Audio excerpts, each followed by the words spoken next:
السلام علیکم، کیسے ہیں آپ سب لوگ؟ امید کرتی ہوں آپ لوگ ٹھیک ہوں گے۔ Welcome to my channel Zoya novel word. پہلے تو میں معذرت چاہتی ہوں، کل میں ایپیسوڈ نہیں دے سکی اور نہ ہی پوسٹ لگا کے بتا سکی کہ ایپیسوڈ کیوں نہیں آیا۔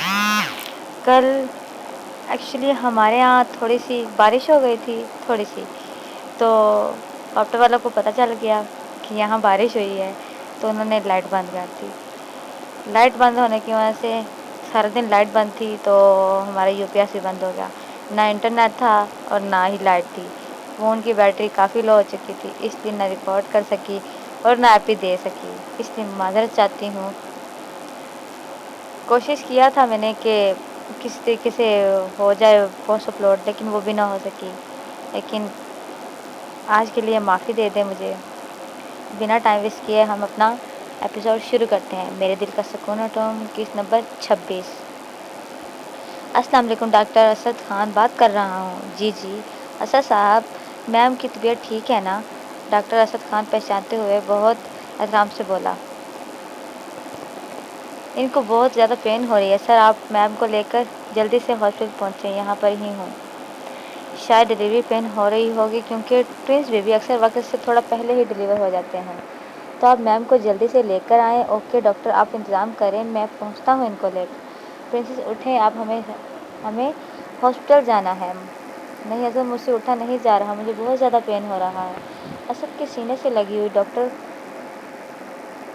بن گیا تھا، تکلیف کی شدت سے آنسو بہا رہی تھی۔ اسد مسکان کو اتنی تکلیف میں دیکھ کر تڑپ سا گیا تھا۔ پرنسس، بس یہ آخری تکلیف ہے، اس کے بعد میں اپنی پرنسی کو کبھی ایسی سچویشن میں نہیں ڈالوں گا۔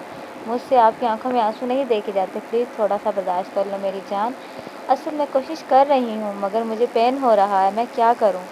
وہ روتے ہوئے اسد کی کمر کے گرد اپنے بازو ڈالے ہوئے تھی۔ اسد اس کے ماتھے کو چومتے ہوئے تھوڑا سا نیچے جھکا اور اسے اپنی گود میں اٹھا لیا۔ ایک بار ان کو اس دنیا میں آ لینے دو، پھر پوچھوں گا میری پرنسس کو ان لوگوں نے کیسی تکلیف دی۔ اسد مسکان کے پیٹ کی طرف اشارہ کرتے ہوئے بولا، خبردار اگر آپ نے میرے بچوں کو کچھ بھی کہا۔ مسکان اتنی تکلیف میں بھی اسد کے منہ سے اپنے بچوں کے خلاف کچھ بھی سننے کو تیار نہیں تھی۔ مسکان کو اتنی تکلیف میں اپنے بچوں کے لیے اتنی ممتا کے ساتھ بولتے ہوئے دیکھ کر اسد کے دلکش لب مسکرا رہے تھے، اور وہ سوچ رہا تھا کہ بے شک اللہ تعالیٰ نے ماں کے قدموں تلے جنت رکھی ہے، ڈیزرو ہے تو۔ ماں سچ میں وہ ہستی ہے جو یہ اتنی تکلیف میں تو بندہ اپنی ہوش کھو بیٹھتا ہے، مگر مسکان اس وقت بھی اپنے بچوں کی فکر کرتے ہوئے دیکھ کر اسد خان کو تھوڑی سی جیلسی بھی ہو رہی تھی۔ اسے لگ رہا تھا کہ وہ جلد اس کی اولاد کی محبت میں ڈاکہ ڈالنے والی ہے، مگر یہ بھی ایک الگ ہی احساس تھا جو بے حد خوبصورت تھا۔ اوکے، میرے بچوں کی ماں نہیں بولوں گا، آپ کے بچوں کو کچھ بھی، آپ اسٹریس مت لو۔ اسد مسکان کو سیریس ہوتے دیکھ کر اسے نارمل کرنے کے لیے بولا تھا۔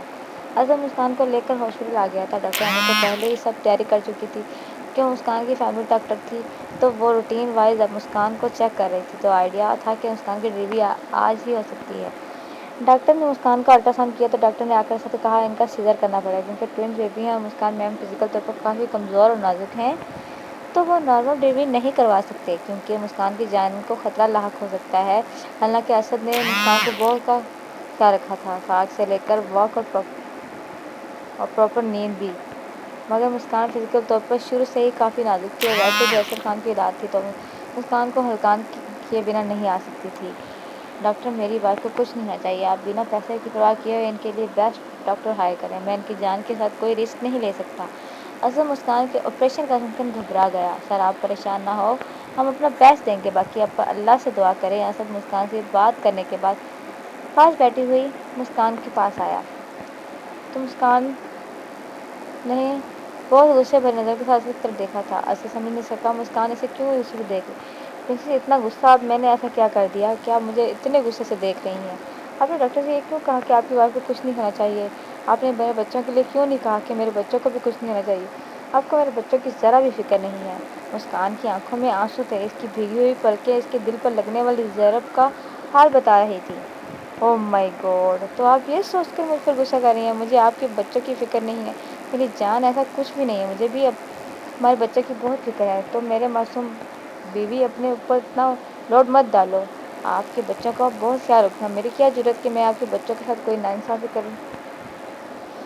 اب تو میرے اوپر بہت سخت نظر رکھے ہوئے ہیں، میں پوری کوشش کروں گا کہ میرے منہ سے کوئی بھی ایسا جملہ نہ نکلے جس سے میرے بچوں کی ماں پر میرے اوپر غصہ کرے۔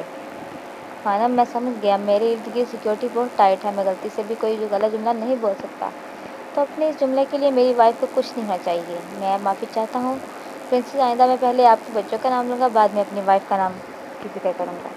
ٹھیک ہے، اب آپ مجھے معاف کریں اور خود کو ریلیکس کریں، کیونکہ آپ کے آپریشن کے لیے ریلیکس ہونا بہت ضروری ہے۔ ڈاکٹر آپریشن کی تیاری کر کے مسکان کو آپریشن تھیٹر میں لے کر جا رہی تھی۔ مسکان اسد کا ہاتھ چھوڑنے کے لیے تیار نہیں تھی، اسے بہت ڈر لگ رہا تھا، وہ رو رہی تھی۔ پرنسس، ایسا کیسے چلے گا؟ کچھ نہیں ہوگا، اللہ تعالیٰ سب ٹھیک کر دے گا۔ آپ ڈاکٹر کے ساتھ اندر جائیں۔ نہیں، آپ بھی میرے ساتھ چلیں، اندر اکیلے نہیں جاؤں گی۔ اصل مجھے سچ میں بہت ڈر لگ رہا ہے سر، آپ آپریشن تھیٹر میں آ جائیں، ان کا بی پی ہائی ہو رہا ہے، تو ایسے میں ان کا آپریشن نہیں ہو سکے گا، آپ کا ان کے پاس ہونا بہت ضروری ہے، آپ اپنی وائف کو ریلیکس کریں۔ اصل مسکان کے ساتھ ہی آپریشن تھیٹر کے اندر گیا تھا، جہاں پر ڈاکٹر نے مسکان کے پیٹ کے اوپر سے پردہ کر رکھا تھا۔ اصل مسکان کے سر کی طرف مسکان کا ہاتھ پکڑے ہوئے کھڑا تھا۔ مسکان ڈر سے کانپتے ہوئے ہونٹوں کے ساتھ رو رہی تھی۔ اسد کو آج ایک عورت کی عصمت پر سلام پیش کرنے کو دل چاہ رہا تھا، جو اتنی تکلیف کے بعد اپنی اولاد کو اس دنیا میں لاتی ہے۔ اسد اپنے چہرہ مسکان کی نزدیک کر کے اس کے ماتھے پر اپنے لبوں کا بوسہ دیتے ہوئے بولا، پرنسس بس تھوڑا سا اور برداشت کر لو، ہماری اس اولاد کو نیک اور آپ کا فرمانبردار بنائے، جن کو آپ اتنی تکلیفوں کے بعد اس دنیا میں لا رہی ہیں۔ میری جان رو مت، آپ کا رونا میرے لیے بہت تکلیف کا باعث ہے۔ وہ آہستہ آہستہ مسکان سے باتیں کر رہا تھا۔ ڈاکٹر بچے ڈلیور کر چکی تھی۔ آپریشن تھیٹر میں اسد خان کے بچوں کی رونے کی آواز گونج رہی تھی۔ میں آپ کو بہت بہت مبارک ہو، آپ کے بچے بالکل ٹھیک ہیں، صحت مند ہیں سر، آپ کو بھی بہت بہت مبارک ہو، ایک بیٹا اور ایک بیٹی ہے۔ ڈاکٹر کے بتانے پر اسد نے آسمان کی طرف منہ کر کے اللہ تعالیٰ کا شکر ادا کیا۔ اللہ تیرا شکر ہے، تو نے مجھے اپنی اتنی بڑی نعمت سے نوازا، بے شک وہ بندے کو اس کی اوقات سے کہیں زیادہ دیتا ہے۔ آج اسد خان کے زخموں کا ازالہ ہو چکا تھا، اللہ تعالیٰ نے اسے اتنی بڑی خوشی دی تھی، اسے اپنے پرانے سارے زخم بھول گئے تھے۔ تھینک یو سو مچ مسکان، کہ وہ مسکان کے ماتھے پر سے پیار کرتے ہوئے اس کا شکر ادا کر رہا تھا۔ اس نے اتنی خوبصورت اولاد دی تھی، آپ نے میری زندگی کی ہر کمی کو پورا کر دیا۔ مسکان اس وقت بہت تکلیف میں تھی، ہلکا سے مسکرائی۔ آپ کو بہت بہت مبارک ہو، میری پرنسس کو بھی بہت بہت مبارک ہو، اسد خان کے بچوں کی پیاری اور نازک سی ماں، یہ نیا عہدہ مبارک ہو۔ اسد مسکان کی زندگی میں اس وقت خوشیاں ہی خوشیاں تھیں۔ اسد نے بے ساختہ اپنے رب سے دعا کی کہ میرے رب، میری ان خوشیوں کو کسی کی نظر مت لگنے دینا، ہمیشہ میری ان خوشیوں کو قائم رکھنا، میری اولاد کو نیک بنانا اور میری پرنسس کو ہمیشہ میرے ساتھ رکھنا۔ مسکان کو روم میں شفٹ کرنے کے بعد اب اسد اپنے یار کو فون کرنے والا تھا، کیونکہ اسد خان کی خوشی بنا اسفند شہریار کے ادھوری تھی۔ وہ اسفند کا نمبر ڈائل کرتے ہوئے اپنے لبوں تلے مسکرا رہا تھا۔ فون اٹھاؤ اسفند شہریار، اپنے یار کی خوشی کو مکمل کر دو۔ دل جلدی سے اٹھو، جاؤ، ڈرامے مت کرو، ہمیں گھومنے جانا ہے، مجھے اگلے 5 منٹ میں آپ تیار ملیں، میں شاور لینے جا رہا ہوں، میں نہیں اٹھوں گی، مجھے بہت نیند آ رہی ہے، آپ بھی چپ چاپ سو جائیں، اور نہ آپ کو رات کو سکون ہے نہ دن کو سکون ہے۔ دل کمبل میں گھسے ہوئے جواب دے رہی تھی، تو ٹھیک ہے، اب 5 منٹ میں شاور لے کر آ رہا ہوں، اس کے بعد اگر آپ مجھے سوتے ہوئے ملی تو پھر انجام کی ذمہ دار بھی آپ خود ہی ہوں گے۔ وہ دھمکی دیتا ہوا واش روم میں جا چکا۔ آپ کو سوائے دھمکیاں دینے کی اور کچھ آتا ہے؟ وہ بستر میں لیٹی ہوئی چلائی تھی۔ 5 منٹ میرا ویٹ کرو، میں شاور لے کر آتا ہوں، تو پھر آپ کو اچھے سے لٹاؤں گا، مجھے دھمکیاں دینے کے سوا بھی بہت کچھ آتا ہے۔ وہ بھی واش روم سے اونچی آواز میں بولا تھا۔ بس آپ ہر وقت مجھے یوں ڈراتے رہا کریں۔ دل بھی کہاں ہار ماننے والی تھی، ویسے بھی اپنی نیند پوری نہ ہونے کی وجہ سے اسفند کی پر بہت غصہ تھا۔ دل پلیز انسان بن کر اٹھ جا اور جلدی سے تیار ہو جا، میرا ہنی مون خراب مت کرو، ویسے بھی آدھا وقت تو بیبی نے بچی سے بن کر ضائع کر دیا ہے۔ بچی سے مجھے یاد آیا، میں باہر آ کے بتاتا ہوں، کچھ عرصہ پہلے تو میڈم پر بھوت سوار تھا کہ آپ کو بیبی ہونا چاہیے، میرے ناک میں آپ نے دم کر رکھا تھا، اب بتاؤ کیا رہتا ہے؟ اسفند اب دل کو تنگ کرنے پر اترا ہوا تھا۔ دل کے ویک پوائنٹ اسفند اچھے سے جانتا تھا، دل نے جو باتیں نادانی میں بولی تھی، اسفند اب ان کو سامنے لا کر دل کو شرم سے دوچار کرنے والا تھا۔ اب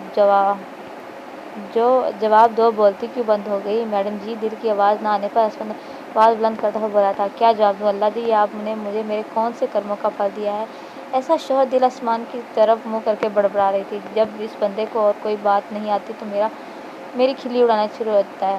پتہ نہیں اب یہ بچے والی بونگی میں نے کب ماری تھی، مجھے تو خود بھی یاد نہیں۔ دل، تم خود ہی کیوں پھنس جاتی ہو اس شیر کے جبڑے میں؟ اگر خود سے باتوں کا بھوت اتر گیا ہو تو مجھ سے مخاطب ہو کر پوچھ لو، کیا پوچھنا ہے میری جان میرے بارے میں؟ دل جو اپنے آپ سے بڑبڑا کر باتیں کری، اسفند کے یوں اچانک آ کر سر پر کھڑے ہو کر بولنے سے دل ڈر کر بری طرح سے چیخ دی، چپ ہو جاؤ دل، کیا کوئی بھوت دیکھ لیا ہے؟ اسفند اپنے کانوں پر ہاتھ رکھے ہوئے دل کو چپ کرانے کی ہدایت کر رہا تھا، آپ سے بڑا بھی کوئی بھوت ہو سکتا ہے؟ اللہ دین کے چراغ سے نکلے ہوئے جن کی طرح آ کر سر پر نازل ہو جاتے ہیں۔ دل بری طرح سے ڈرنے کی وجہ سے اسفند پر غصہ نکال رہی تھی۔ اچھا جی، اگر میں جینو ہوں تو چین تو خوبصورت لڑکیوں پہ عاشق بھی ہوتے ہیں، میں بھی آپ پہ عاشق ہو جاؤں۔ حسن پلیز جا کر پہلے کپڑے پہنے، کتنے بے شرم ہو گئے ہیں آپ۔ دل اپنی آنکھوں پہ ہاتھ رکھے ہوئے بولی تھی، کیونکہ اسفن نے اس وقت صرف ٹاول لپیٹ رکھا تھا۔ کبھی کبھی تو میرا دل کہتا ہے میں سچ میں کچھ ایسا کروں جو آپ مجھے بے شرمی والے خطاب دیتی رہتی ہیں، کم سے کم اس ٹائٹل کو میں سچ تو ثابت کر سکوں۔ وہ کہتا ہوا دل کے کمبل کے اندر گھس چکا تھا۔ اسفن نکلے باہر، مجھے ٹھنڈ لگ رہی ہے۔ اسفن نہانے کے بعد ٹھنڈا سا جسم لے کر دل کے کمبل کے اندر گھس کر دل کو اپنی باہوں کے گھیرے میں لیے ہوئے تنگ کر رہا تھا۔ اسفن آپ اتنے ٹھنڈے ہو رہے ہیں کہ نکلے باہر میرے کمبل سے۔ دل اسفن کے ہاتھوں سے اپنے ہاتھ چھڑانے کی ناکام کوشش کر رہی تھی، حالانکہ آج تک ایسا نہیں ہوتا کہ اسفن کی پکڑ سے نکل سکی۔ مجھے پتا ہے میں بہت ٹھنڈا ہونا گرم ہونے کے لیے ہی تو اپنی جان کے کمبل میں گھسا ہوں۔ دل کمبل کے نیچے سے ہاتھ ڈال کر دل کو کانچ کی گڑیا کی طرح اٹھا کر اپنے پر لٹاتے ہوئے اپنے دونوں بازو اس کی کمر کے گرد کس چکا تھا۔ اسے خود پر لٹا کر اس کا چہرہ اپنے چہرے کے بےحد قریب کیے ہوئے تھا۔ دل نے کے نچلے ہونٹ کے کنارے کو اپنے دانتوں سے ہلکا سا دباؤ دیتے ہوئے کاٹا تھا۔ اوہ چیخی تھی، بتاؤ منہ میں کیا بڑبڑا رہی تھی اور کیوں میرے کہنے پر تیار نہیں ہو رہی؟ دل بھلا اس وقت کیا اس کی باتوں کا کیا جواب تھی؟ وہ تو شرم سے لال ہو رہی تھی۔ اس وقت اسفن کی مضبوط سینے کے اوپر ہاتھ رکھے اس کے اوپر لیٹی ہوئی تھی، وہ نظروں کو جھکائے ہوئے اپنے ہونٹوں کو چبا رہی تھی۔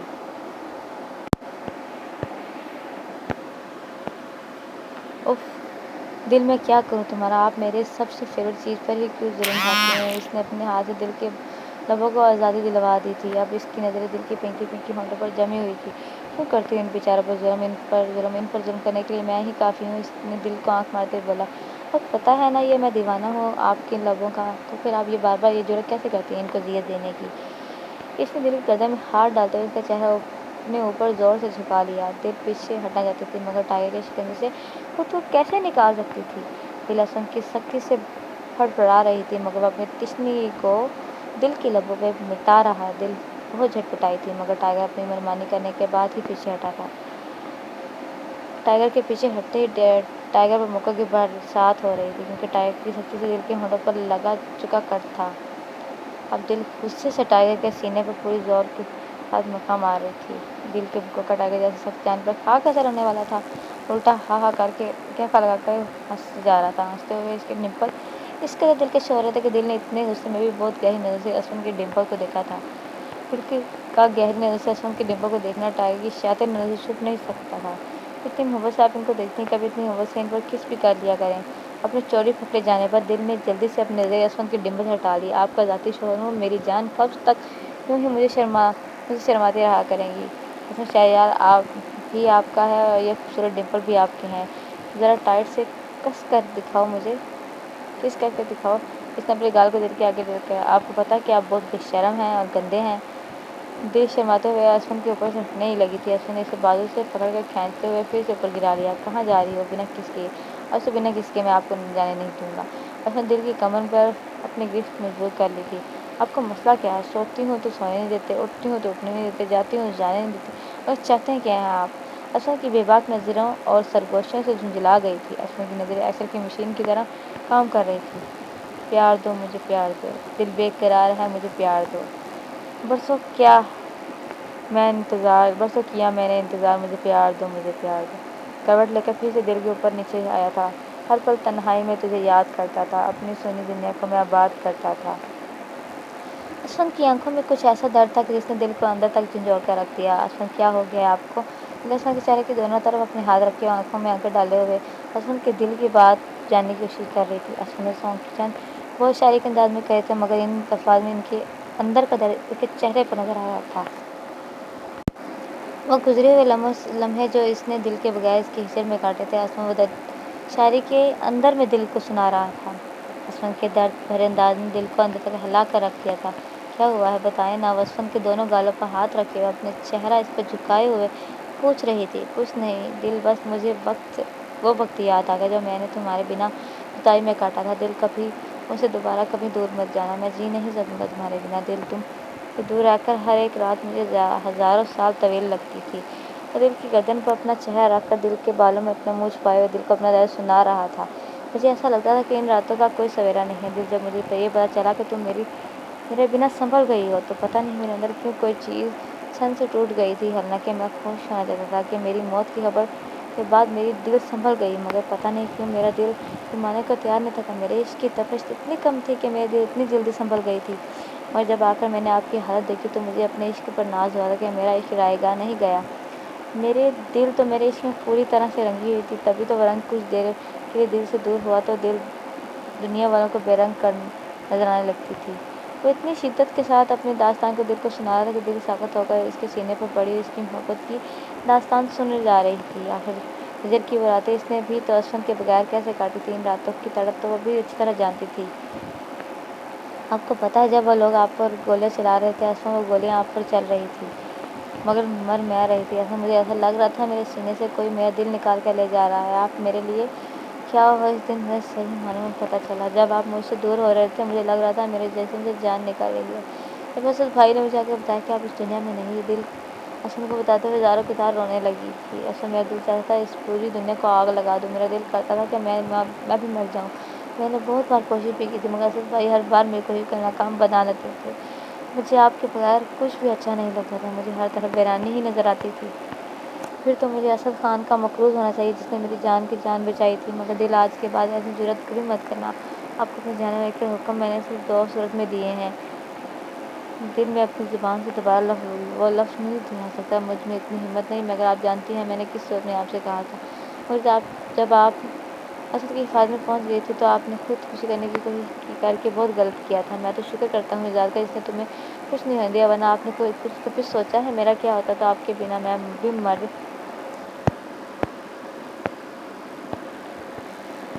ابھی آدھی بات اسد کے منہ میں ہی تھی کہ دل نے اس کے منہ پر ہاتھ رکھ دیا اور نفس نثاری لاتے ہوئے بھیگی پلکوں سے بولی، دوبارہ ایسا مت کبھی مت بولیے گا۔ میری گزشتہ غلطیوں کے لیے آپ مجھے جو بھی سزا دینا چاہیں دے لیں، مگر آپ نے مجھ سے کبھی مرنے والی بات دوبارہ مت کرنا۔ خدا میری زندگی میں وہ دن کبھی نہ رہے مجھے آپ کے بنا جینا پڑے۔ میری اس رب سے دعا ہے کہ میں جب بھی مروں اپنے شوہر کے ہاتھوں میں مروں۔ آپ ہزاروں سال جئیں، آپ میرے سر پر سلامت رہیں۔ اسد آپ ہیں تو آپ کے دل ہے، آپ نہیں تو میں بھی نہیں، اور میرا حشر آپ دیکھ چکے ہیں۔ اب ایسی باتیں کر کے آپ کیا چاہتے ہیں؟ میں دوبارہ سے بچی بن جاؤں، پھر آپ کو دوبارہ سے میری وہ حرکتیں برداشت کرنی پڑیں گی؟ دل اسد کے چہرے پر سمال دیکھنے کے لیے اپنی بچکانہ باتوں پر اتر آئی۔ نہیں، میں آپ کو دوبارہ بچی بنتا ہوں افورڈ نہیں کر سکتی، کیونکہ میں آپ سے وہ دور نہیں رہ سکتا۔ وہ کھلکھلا کر ہنسا تھا اور ہنستے ہوئے بے حد جاذبے نظر لگ رہا تھا۔ دل بے اختیار ہو کر تھوڑا نیچے جھکی اپنی آنکھیں بند کر کے اسد کے ڈمپل پر لب رکھتے ہوئے چوم کر پھر سے اسد کے اوپر سے اٹھی تھی اور بیڈ سے اتر کر سو کی اسپیڈ سے واش روم میں چلی گئی۔ چٹے لڑکی واپس آؤ، یہ کوئی کس نہیں تھی، پوری کس کرو، اگر آسان کیا تو پوری طرح سے کرو۔ اسد کو آج پہلی بار دل نے خود سے کس کی تھی، چاہے وہ آدھی ادھوری ہی صحیح، مگر اسد کے اندر تک خوش کر گئی تھی۔ جتنا ملا ہے اس میں صبر کرنا سیکھیے اسد شہریار صاحب۔ دل نے آج پہلی بار اسد کا پورا نام اس سے پکارا تھا۔ آپ ایک دفعہ باہر نکلیں پھر میں آپ کا خبر لیتا ہوں۔ وہ ہنستے ہوئے بیڈ پر بائیں پہ لا کر لیٹا ہوا تھا، وہ اس وقت صرف ٹاول میں لپٹے ہوئے تھا۔ ہنستے ہوئے دل کی باتوں کا جواب دے رہا تھا۔ اسد کے فون کی رنگ ٹون بجی۔ واہ، میرے کمینے یار کو میری بہت زور سے یاد آ رہی تھی، اس لیے تو صبر نہیں ہو رہا۔ وہ فون پہ اسد خان کا نام جگماتے ہوئے دیکھ کر خوشی سے اپنے منہ میں بڑبڑایا تھا اور فون کو لگا چکا تھا۔ السلام علیکم، کیسے ہو اسد شہریار؟ وعلیکم السلام، میں ٹھیک ہوں۔ اسد خان تم کیسے ہو؟ کیسے آ گئی کمینے کو اپنے یار کی یاد؟ بڑھیا انسان، تجھے خوشخبری سنانے کے لیے فون کیا ہے، یہ جلی کڑی بات مجھے سنا لینا۔ مجھے ارشاد اسد بولا تھا تو ماموں بن گیا ہے کمینے، وہ بھی 2 بچوں کا۔ اسد نے بڑی گرم جوشی سے خوشخبری سنائی تھی۔ ماشاء اللہ ماشاء اللہ، بہت بہت مبارک ہو اسد خان، 2 اولادوں کا باپ بن کر کیسا لگ رہا ہے؟ اسد اپنے یار کے گھر میں اتنی بڑی خوشخبری سن کر بے حد خوشی سے مبارکباد دیتے ہوئے پوچھا، خیر مبارک، بہت اچھا لگ رہا ہے۔ ایسا لگ رہا ہے ساری دنیا کی خوشیاں اس وقت میرے گھر کے دریچے پر آ گئی ہیں۔ مسکان کیسی ہے؟ اسد اپنی بہن کا حال چال پوچھ رہا تھا۔ اللہ کا شکر، وہ بھی بالکل ٹھیک ہے، ابھی وہ زیادہ بات نہیں کرتی، کچھ دیر بعد بات کرواتا ہوں۔ دل کیسی ہے؟ اسد اپنی بہن کا حال چال پوچھ رہا تھا۔ دل بالکل ٹھیک ہے ماشاء اللہ، بہت زیادہ ریکور ہو چکی ہے، مگر ابھی ڈاکٹر نے اسے واپس لانے سے منع کیا ہے کچھ دنوں تک، ابھی اسے تھوڑا اور ریلیکس ماحول کی ضرورت ہے۔ ہاں تم بے فکر ہو، وہاں پر رہو، یہاں پر سب اوکے ہے، فکر کرنے کی کوئی ضرورت نہیں ہے۔ دل کا بہت سارا خیال رکھنا، اسے میرا بہت سلام کرنا۔